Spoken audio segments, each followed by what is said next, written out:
My name is Esosa Edosomwan, and I am an actress, writer, directress. My family hails from Nigeria. Both of my parents are from Nigeria, and I was born here in the States. Well, I had the moment where I was like, when was the last time someone made a really, really good House Party movie? And I remember House Party, and I loved House Party, and I immediately went home and watched it. And then I was like, well, why isn't there a movie with people like me in it that are very culturally specific? Yes, I'm African American, but I'm also Nigerian American if I want to get a little bit more specific. And I know other people who are Ghanaian American, Haitian American, Ethiopian American. And I wanted to get that broad cultural spectrum in a movie.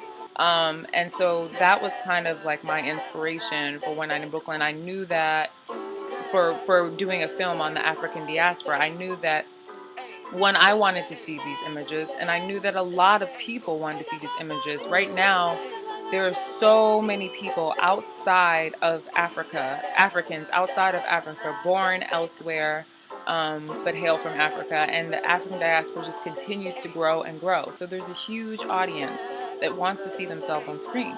And for me, I love coming of age stories. I feel like, you know, growing into adulthood is something everyone can relate to. And I kept seeing films geared towards high school age or towards like in your 30s, getting married age. And I felt like a coming of age story about people just graduating college and trying to establish themselves as adults was the way to go. One Night in Brooklyn centers around Maven. She's an Afro-Latina girl. She's from an upper middle class family who her father and almost everyone in her family are lawyers. And so she's been kind of pushed in this direction for a long time. She's a pre-law student. She just got into a really prestigious law school, and she's living with her high school sweetheart, capital H, who's a Nigerian American MC who is on the rise. He dropped out of college. And he's really irresponsible. He can't remember to pay his bills on time, but he's really focused on his career. So it kind of starts off with Maven and H and their long-term relationship, and her feeling like she's not sure if they're headed in the same direction. Her best friend is Leela, and she's a girl from New Orleans who survived Hurricane Katrina and moved to Brooklyn to finish up school. Leela, who's really politically conscious and Afrocentric, decides that July 4th shouldn't be celebrated the regular way, so she calls it a Trans-African Independence Day party and tells everyone to rep their country. So Maven and capital H are on their way to the party, and Maven breaks up with H. They have a fight. Maven goes home, checks a pregnancy test that she had started, and discovers that she is pregnant.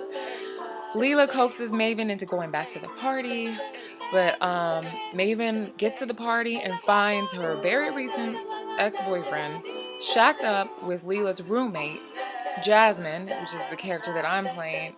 She's an Ethiopian model who's really promiscuous and drinks a lot. And so Maven is now dealing with having to tell him, one, that he's a father, and figuring out what to do about her future.